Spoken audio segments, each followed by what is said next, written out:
start our boarding here just in a moment. So if I can have everybody's attention, especially those of you with small children, it is your responsibility to understand what our safety announcements are, listen to them, and if you have any questions, please ask before you get on the train. We want to make sure everybody knows what we can and cannot have or do on the train. So first and foremost, you're more than welcome to open the windows as a source of air. It doesn't go extremely fast. All right, we're going to start with car 4. If you have tickets for car 4, have that barcode facing me. Car 4 is the 4th car you come to, all the way down behind the engine.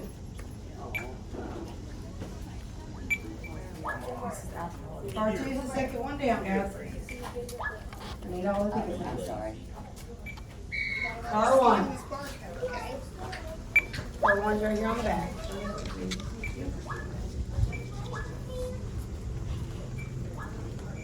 Yes, ma'am.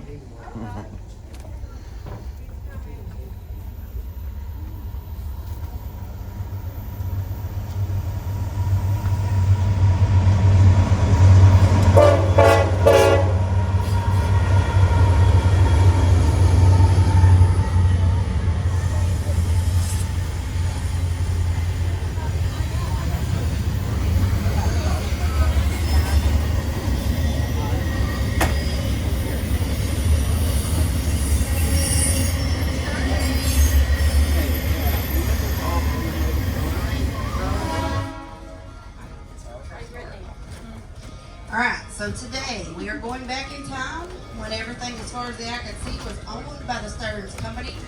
More than 100 years ago, in 1902, Michigan industrialist Justus S. Stearns came here and purchased land to expand his company southward. With the founding of the town of Stearns and incorporation of his business in the South, he began working on the K&T Railway. Ultimately, he would own more than 200 miles of land in both Kentucky and Tennessee, as well as the coal camps along this 25-mile long railroad. They were also home to 2,200 employees and their families. Now, the Stearns Company prospered for 70 years, opening new mines such as Barthel and Blue Heron, which when built were among the most modern in the nation. We'll be giving you more information about the Stearns Company, as well as the history of the K&T Railway and other points of interest along the way. Once again, I ask everyone to please remain seated during the tour.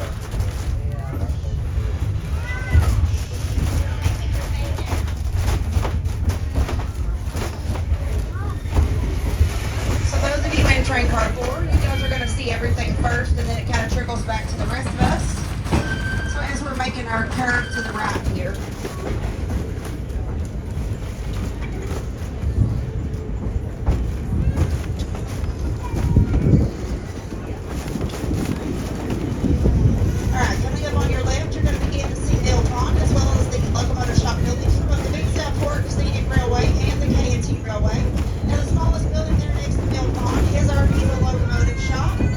Which is what takes care of the engine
in the woods.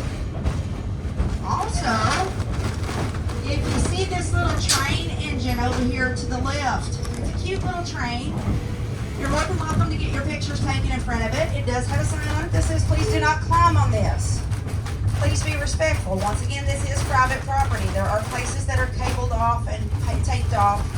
Be respectful of private property. You can get your picture taken under it. All I can say is please look underneath it. Make sure there's not anything that's going to bite your children.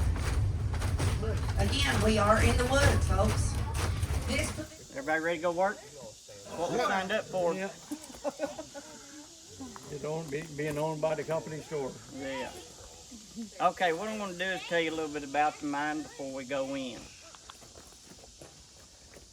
This is mine number 1 of 18, owned and operated by the Stearns Coal and Lumber Company.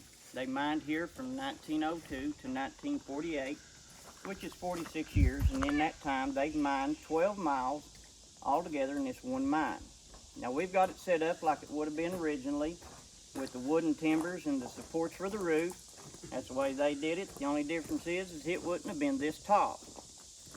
We've taken a lot of the bottom out and a lot of loose rock down from the top in order to get it tall enough for people to walk through. In there right now, there's one spot that's only 6 feet high. So I can see you'll have to duck maybe a couple minutes. But I'll show you where it's at before we get to it. Now the reason this mine was so low is because of the seam of coal in this mine. The seam in this mine averaged anywhere from 2 to 4 foot. And at that time, your roof is 12 inches above. So if you've got a 4-foot seam of coal, you've got a 5-foot roof. If you've got a 2-foot seam of coal, you've got a 3-foot roof. So that meant most time these miners are working on their hands and knees. Everything we'll see today has been done by hand. What I mean is they was just using the picks and the shovels, but they also had hand drills to drill this coal with. And in the beginning, they used black powder for blasting, and later on went to dynamite. Now, as we go in, we'll see some displays. We get to them. If you would, just gather around the best we can. I'll explain a little bit about them. But at any time, if you got any questions, feel free to ask. I'll answer them best I can. If I don't know the answer, I'll tell you I don't know. If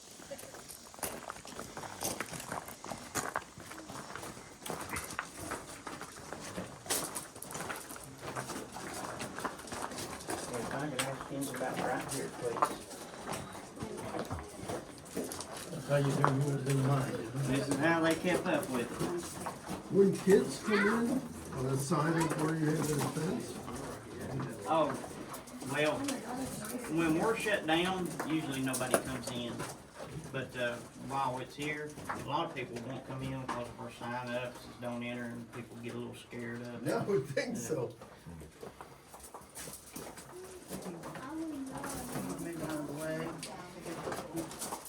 Okay, we're a little bit of a larger group here, but that's all right. We can do this. A few things before we get started again. Tour guide will always go first. I'll be the first one in, the last one out. Second, as we get farther in, these timbers will get nasty, so just be careful about getting up against them. You don't want to get this stuff on your clothes. Third, no smoking, no vaping. And lastly, if at any time anybody feels uncomfortable being in a small, tight area, you can leave at any time. Okay, this is what Stearns Company called a checkboard. Now, as each miner was hired into the company, they'd issue that miner a number and stamp them on these little round brass tags. Now, the company called these checks, but all the miners called them tags, so that's what I'm going to call them. So at the beginning of each shift, each miner coming in would stop and hang his tag on this board. At this time, shifts were 12 hours long. Once they went in at the beginning of a shift, they never came out till the shift is over. So they're in for 12 hours. I'll go extra light.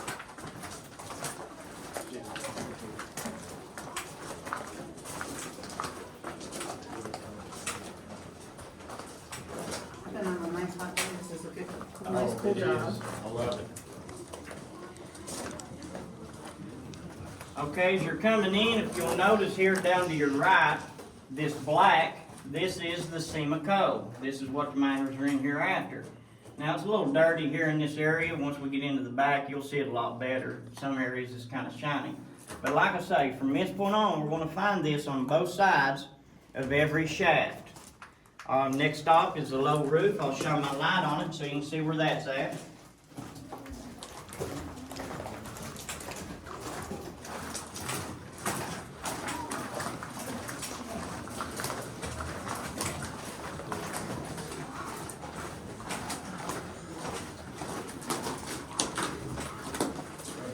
gets nasty.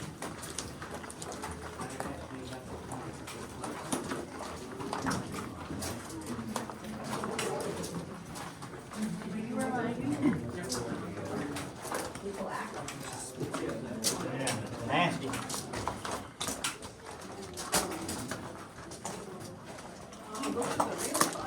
Yep. Okay. Everybody see? Okay. Now this is their first cross cut.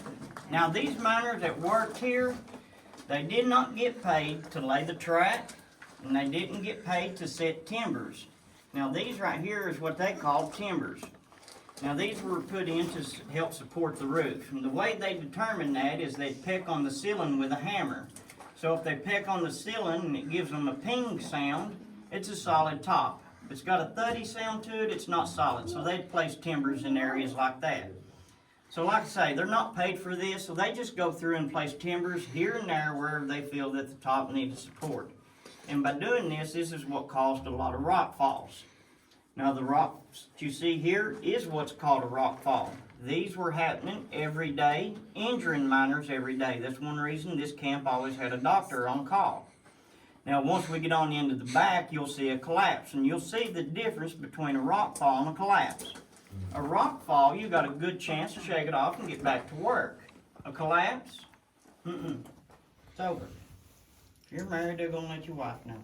Now, some interesting facts to this camp here is the company owned all the houses that was here. There were 41 houses here. So if you lived in a company house, one, you worked for them. That was the only way you was going to get to live in their house. So let's say you got a husband and wife, and they don't have children, and the husband comes to work one morning and he gets killed, whether it's a collapse, an explosion, or what have you. Guess what happens to his wife? She gets out. She gets put out. Or she's got 7 days to marry another miner. But I'll say this again. Husband and wife is living here and they've got children. A son at least 9 years old or older. Dad comes to work and gets killed. The boy can pick up, go to work, and keep the family in the house. Youngest boy in this mine is 9 years old. We got any takers back there? Sure. Where we're walking right now is where the rails were for the coal cars that brought coal in and out of the mine. Of course, whenever they opened the mine up for tours, they removed the rails.